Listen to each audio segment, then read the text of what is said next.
Bwakeye mwese shengero ry'Imana. Waje nonse mpingo wa Mungu. Nagira ngo mu munezero mfise pari chikondorero chomwe nili nacho ntangure gushima, ndipo nifuna kuyamika, ntangure gushimira Imana yacu, niponso niyamikire chauta murengi wa zonse. Imana itegura byose bigashoboka, murengi womwe akonza ndipo zimachitika kandi bigashika nk'uko yabigabiye, ndipo zifika momwe ari kufunira. Ndayishimire ku nteguro nk'iyi yatugiriye, ndipo niongeziko mukamba kama konzekedwe, kuko binyeretse ku bwa mbere aha hantu namwebwe. Ndipo panirangiza chiyanjano cha ino ndi Mulungu. Imana irakoze cyane. Ndipo Mulungu ayamikike. Chamanza kurangurura no gushimira umwungere wacu, niponso baenda kuyamikira basogoreri bao, kuko nawe mu bantu afise abarongozi barenga 120, ndipo kuri basogoreri bo Peter 120, kugira ngo abe yarandomye ku rutoke biranezereje cyane, kuti basonte ibo bakondwera ngako. Imana imunyongerere umuhezagiro no kumukomeza, ndipo ambuye ampate matsiku ndi kumulimbikisa mchito. hanyuma nshimire no murongozi wa nabo bafatanije, ndipo bayamikire basogoreri bapano ndi omwe bakubira mchito, namwe bw'ishengero ryose na inonso mpingo onse. ni mwebwe mwatumye ko nico gituma twaje, ndino munarankura ndiye chifukwa chache tafika, uko mwadusengeye tugashika amahoro, mumwe munatupemperera tinafika mwamutendere, ukuntu mutwakiriye na mwamene mwatirandirira. Yesu nabampezagirire, ambuye akudalitseni ngako. hanyuma rero ndiponso muri umunezero dufise mu chikondwerero chomwe tili nacho, undi ukomoka kuri data wa twese, chikondwerero chomwe chichoka kuri ambuye. se data wa twese yaremye byose, tili atati omwe analenga zonse, nuwo afise igikorwa yatanguye nuba kibandanije, iye ndiye anayamba nchito akalikupitiriza, agomba gushikiriza wa muntu yaremye mu ishusho yiwe, ndipo afuna pasira omwe analenga mu chifaniziro chache. Imana ikire mu muntu umwe, pomwe Mulungu adalenga muntu umozi, yari inezerewe cyane anali okondwera, kuko yamuremye mu ishusho yayo, anamulenga mu chifaniziro chache. yadusobanukira rwose ko Imana ari yera, ndipo ambuye ni woyera, nuwo muntu yaremwe mu ishusho yayo, na muntu omwe analengedwa mu chifanizo chache, ikimurema yari uwera, omwe anamulenga nali woyera, kandi ukwera ni ku Imana igomba, ndipo ndiye chifuniro cha Mulungu kuti tikale oyera. ariko mu nyuma yo kuremwa koma pambuyo pache dusanga uwo muntu tipeza muntu uyo yarahavuye yonona uko kwera yahawe n'Imana, anachoka mu chifuniro cha Mulungu, akorokeye mu cyaha pomwe anagwera mu chimo, yaciye ava mu kwera kw'Imana, anachoka mu chiyero. ariko kandi ndiponso nguko muri rujya ruririmbo mwaririmbye twaririmbiye hamwe, monga nyimbo yomwe tayimbira pamozi, ruriya rwo mu Kirundi nabonye ko muruzi tufatanirije hamwe, ndipo nyimbo ya mu chitundu cha Chirundi rumwe rwa 354, nyimbo ya 354 buku la Chirundi, twasanze ngo urukundo rw'Imana tapeza chikondi cha Mulungu ntawo rutondora ngo arushobore. kulibe wina angate kurankura. Twabonye ko nabogerageza kwandika taona nabanga kwanise kulemba niboshikaho barudonda ko ngo babimare sibangate kufikira pa chifuniro chache. twumva ko n'ubwino bwo kama kati ngamanza ngatsire ariko dushima Imana komanzo tiafikire Mulungu anafikiza urukundo rwayo turubonera muri Yesu Kristo. chikondi cha Mulungu tipeza muri Yesu. Urukundo rwayo turubonera kuri kurya yaturungikiye umwana wayo yakunda. Chikondi cha Mulungu tipeza muri mwana wache omwe anapeleka akava mu ijuru aho yarari mu bwami bw'Imana ikuchoka mu uremerero wache akemera kuza kubabazwa ku bwacu ikubwera paziko na pansi kugira ngo isi pakuti bamuziko tahuri c'Imana igomba aziwe chomwe Mulungu ari kufuna. naho umuntu yacumuye oro muntu adachimwa Imana ntiyamuhevye. Mulungu sana murekerere. Yesu nahabwa icubahiro. Yesu ayabikike.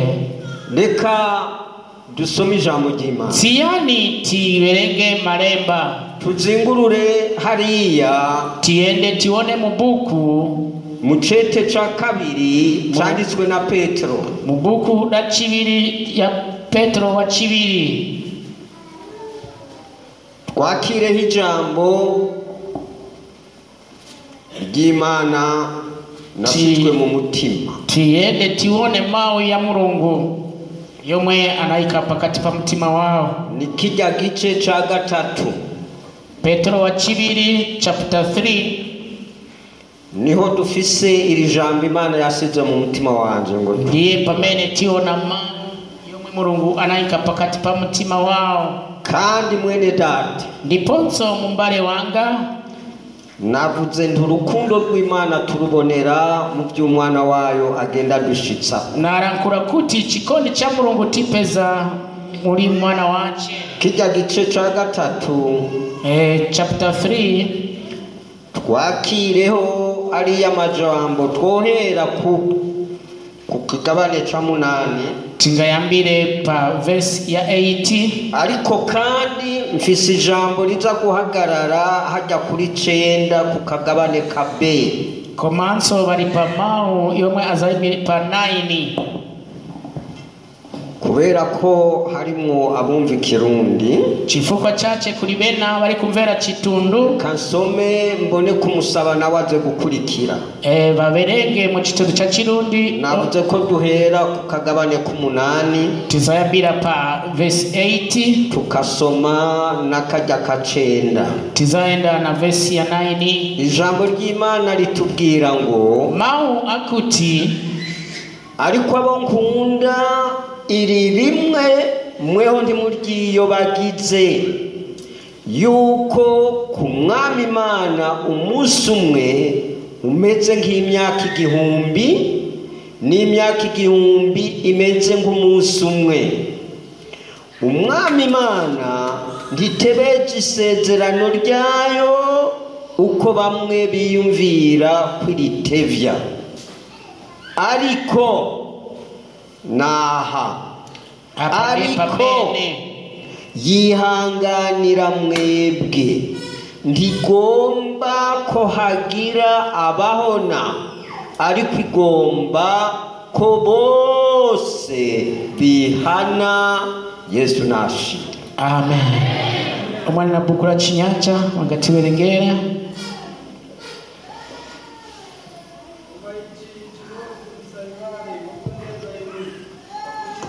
siku limozi likala siku kwa mbuye ngati zaka chikwi ndi zaka chikwi ngati siku limozi ambuye sazengereza lonjezano monga ena achiyesa chozengereza koma lezani mtima kwa inu osafuna kuti ena aonongeke koma onse akalape machimo.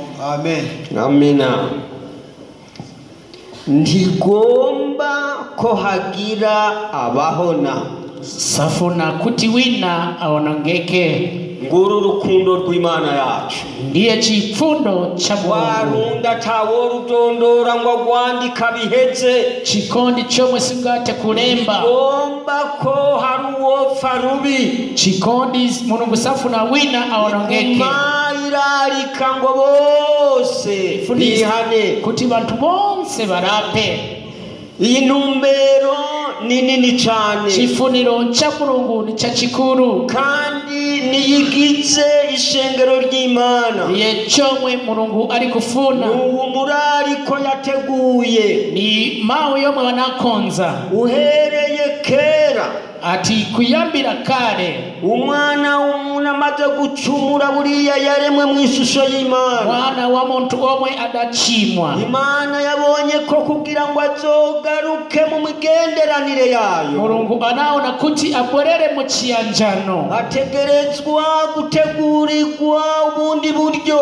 ndipo akonzekedwa njira yina n'uburyo buki ni njira ya bwanji n'ugushikirwa n'ijambo ry'Imana. ikuti amvere mawe ya Mulungu. Imana ikamwibutsa ko yari yamuremye igomba ko aguma imbere yayo. Mulungu amukumbutsa kuti yazofuna kupitiriza ukara pamaso pache ariko akoreye icyaha koma pomwe adachimwa yaciye yikura imbere y'Imana anachoka pamaso pa aja Mulungu kure anaenda kutari yiyumvira ngo aranyegeye. ndipo anaganiza kuti abisama ariko Imana ishimwe yaramubona hiye ahari komanso Mulungu anari kumuona. nicyo gituma yamukurikiye kumuraba iti uri hehe. Chifukwa chacha namufunisisa kodi ulikuti ko yavuze ati nanyegeye ninyegeje. anarankura kuti ine nabisama byatumye Imana ibyiyumvira ko cyane. ndipo Mulungu anaganizirapo naho yoba hehe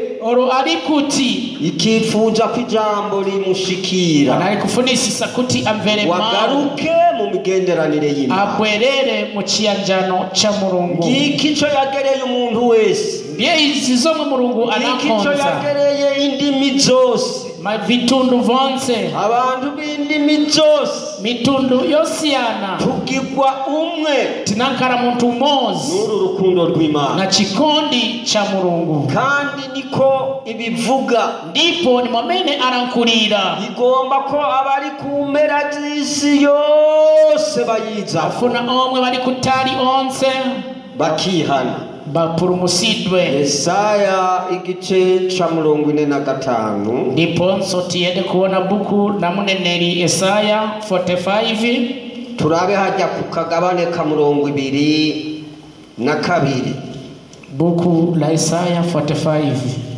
na 42 hari iri jambo kuri mao Imana yahamagara abari ku isi bose. yomwe Mulungu anari kwitana omwe 22 tuhasanga iri jambo pa 22 tipeza mao ni muntumbere mukitswe mwambera zose z'isi.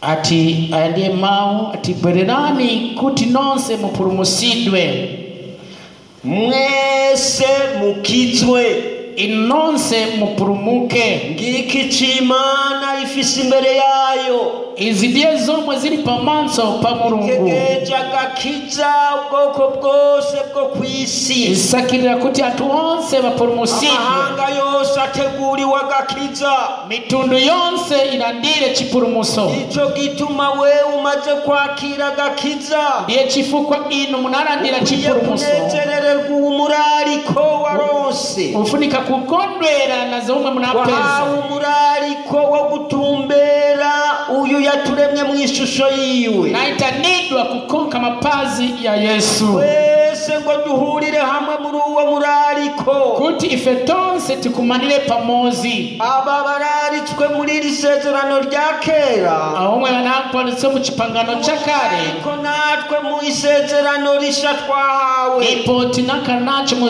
chipangano cha sopano tungikiye uvugwa iri jambo ry'umurariko ipo timvetsese mau ya Mulungu. Yohana umubatizi ipo Yohana Mbatizi reka turabe hajya mu mu butumwa bwiza uko bwanditswe na Matayo ziyani tione mu buku romwe narembedwa ni Matthew ico Yohana yatumwe kuvuga momwe Yohana anawuzidwa nta kindi atari umurariko wo kwihana libe china koma Imana yacu nihabwa icubahiro watu aremekezedwe ya gice ca gatatu buku la Matthew chapter 3 Matayo gatatu Matthew chapter 3 harya mu kagabane ka kabiri ipo part 2 amajambo yajavuga mau akuti yavuga ati mwihane lapani kuko ubwami bwo mu ijuru buri hafi chifukwa ufumu wa kumwamba wayadikira n'ubu murariko bene data aya ndiye mau abare anga kwihana kulapa ubwami bwo mu ijuru buri hafi kamba ufumu wa Mulungu Yesu nawe nyene ubwiwe aho yatangura kwigisha inde Yesu pomwe adayamba kupunzisa yaje yunganira Yohana umubatiza anabwera kurakura mau yo mu Yohana anari kurankura urariko w'Imana nawe niwe yajavuga anari kurakura iza Mulungu kanaho nyene muri Matayo Matthew chapter 4 ku murongo wa 17 ndi verse ya 17 guhera ubwo Yesu atangura kwigisha ati mwihane kuko ubwami bwo mu ijuru buri hafi kuyambira hapo Yesu anapunzisa kuti lapani chifukwa ufumu wa kumwamba wayadikira mwene data mbale wanga tufise umurariko watumye ishengero rihaba tinaitanidwa kamba kampingo unankarapo shengero ni rimwe Imana ibona imbere yaryo pingo ni umozi wa Mulungu aona pamaso pache ishengero rigizwe n'abitavye umurariko pingo omwe antu omwe banavomera bakihana bomwe banalapa bakava mu ngeso bagendeyemwo kuchoka mu makaridwe yo yipa bazigendeyemwo imbere yo kumva umurariko banari kuyenda before bakaribomvera mvise ngo bace bugufi bihane ati bazichepese barape amaraso ya Yesu Kristo mwazi wa Yesu Kristo akuraho ico umuntu yagendeyemwo ataramenya uchosa chimo no munachita cyo mukarigoziwa ibintu umuntu yakoze mu kutamenya somwe unachita mosaziwa yitavye umurariko kati wa conquers akaza gaca bugufi ikubwera kuzichepesa ndikupepesa akihana kurapa aguma senga Imana ikupempera Mulungu aguma yiyeza ikuzieresa asenga pempera asengera n'abataraza pemperera omwakaribu bwera umuririmbyi niwe yavuze ati muyimbira anati ati ni wewe sengera ati ndiwe wamene nili kupemperera nawe mwene data na inunso mbale wanga sengere utarakizwa pemperera omwe akaribu tembenuka igikorwa gihagaze imbere yacu twese ye nchito ili pasogoro paife Imana igomba ko habukwezwa kw'abantu bose Mulungu afuna kuti bantu bonse batembenuke ko abatezejwe ntabazoyibona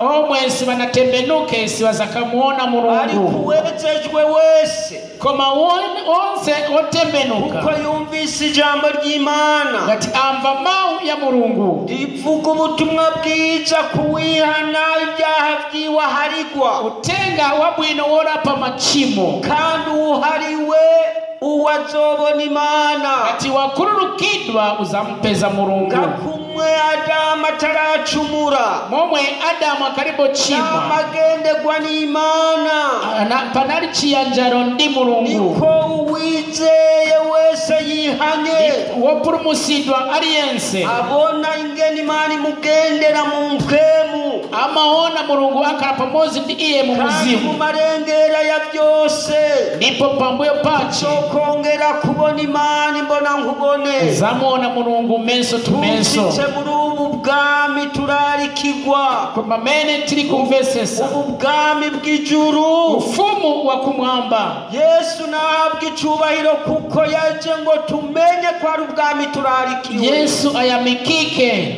Nubu butuma yamatwibutsa, ndiye utenga wa bwino. nubu butuma mpwemu yera yamakora ku mutima w'umuntu. Utenga wa muzimu wera agura pa mutima. Mbega biri gute Kodi ni cyane makakwibutsa ko hari ubwami turorereye. muzimu akukumbuza pari ufumu wa kumwamba. Ubwami bw'Imana buzokwinjirwa n'abihanye. Ufumu wo muzakarowa omwe banarapa. Nubu bwami umuntu wese ararikigwa, Ndiye ufumu omwe twitanidwa. kandi Ndipo iyo umaze kwihana ngati warapa ugaca bugufi ukagendera mu majambo y'Imana, ikuzichepesa kwenda mu mawe ya Mulungu. umubatizo wabatijwe wo mu mazi menshi Ubatizo wa manzi ya mbili ukagutera gusenga usaba mpwemu yera ngo abe muri wewe. ikupempera muzimu wera ubu mubatizo umukwiye, kuti unkare wa wa bwino. mubatizo ukorwa na Yesu Kristo. Ubatizo omunchitidwa ndi Yesu. abatiza muri mpwemu no mu muriro. Omwe abatiza mu muzimu ndi muliro. ushitse aho hantu Ngati wafika apo uguma usenga Imana, pitiriza kupempera umukorera Imana sebenzera kugira ngo Mulungu bikunde kuti ziteke ubona icyo Imana igomba ku muntu wese. ukawone zo mu Mulungu afuna. utarashika aho hantu Ngati ukalipofika apo ukaguma wewe washitse umusengera ipo kugira upempera ngo abantu baze kuti bantu bakwere bemere bavomere bashike ku Mana, bafike kuri nayo Mulungu. ni nyembabazi. Mulungu ni wa chifundo. umuntu wese aca bugufi Muntu ali yense wozichepesa agatahura ko Yesu yavuye ku musaraba ngo twozwe ibyaha, aziwa kuti Yesu atichosa aciye machimo bugufi arabona icyo Imana imukorera. ati azichepesa abejejwe bose yemwe bene omwe data anazichepesa nibo bafise iki gikorwa cyo gusengera abandi, bali na nchito yo nibo pempera abantu bafise bena igikorwa cyo kurondera abandi, kusakira abantu bena ngo twese tuje hamwe kuti ife tonse tikare tugende turi muri iyi nzira tiyende mu njira imozi itujana mu ijuru yomwe itipeleka kumwamba. irengwamo n'abejejwe,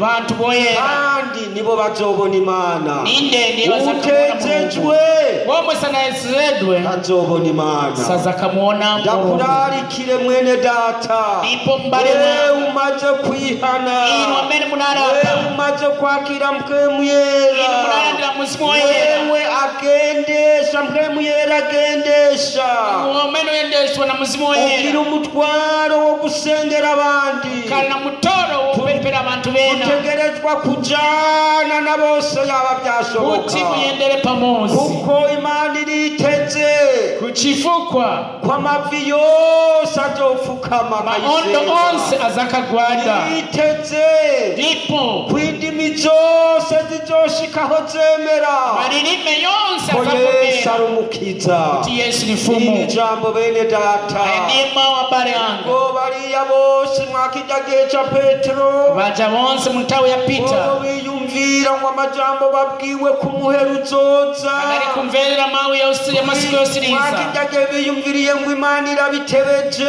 ati Mulungu acedwa ariko iri jambo ryari ribahubura koma mau anabaleta ku muhero udatevye, kuti masirizira ariko ko pafupi ya Mana y'urukundo Mulungu wa chikondi ikiroreye ko abandi binjira, ari kufukaniza kuti ko bantu bena bakiri inyuma bagenda nabo ijambo ribashikira, kuti mau afike ya ribashikiriye mau abafikire bagahitamwo ndipo kwizera, banasanka baca chipuruso bihana biriya bagendeyemo bagahinduka, banapa bikanezera Imana.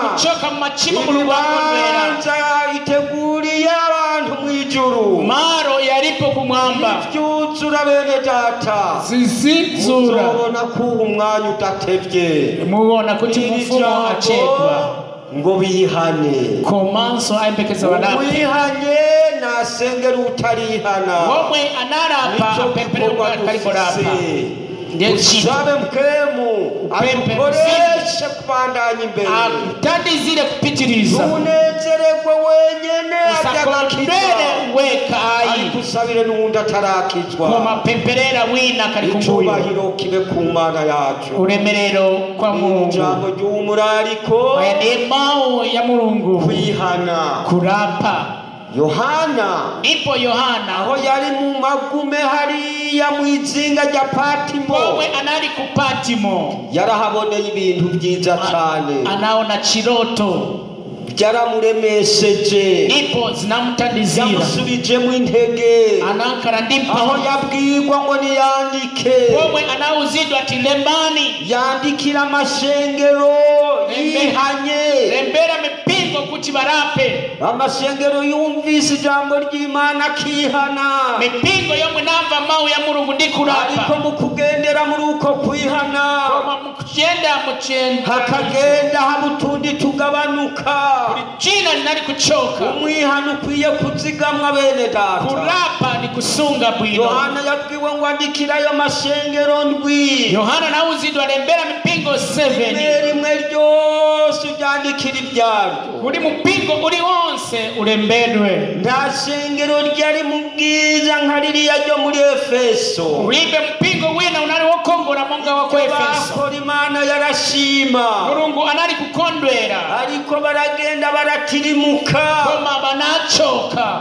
barareka rwa rukundo rwa mbere abakijijwe binjiramo banasi ya chikondi choyamba Imana irabitegereza nipo Mulungu anayangana bimutera kubibutsa nipo anabakumbutsa abibutsa ati Yohana bandikire ati Yohana lembera mipingo uti ndazi ibyo mukora ati ndizi wa nchito zangu ariko kandi komanso nsanze hari icyo mwibagiye napeza kulichina munaibara rwa rukundo rwanyu rwa mbere rwaragabanutse chikondi choyamba chinachepa icyompa mukarusubiramo chabwino mungabwerere ubambwirire uti mwihane mubabuze kuti ijambo ryo kwihana bene data rapani ya bare anga kwihana kamwarapa hariya kari kamaze kongera gusubiza inyuma kwa kwihana kwawe na china chinabura kumbuye mukurapa kwa kwanu kwizera wakira chipurumuso cyo mu munarandira rukundo ufise chikondi cyo mu ongere munarandira ruhagarare chiyimirira nso usubire mu kwihana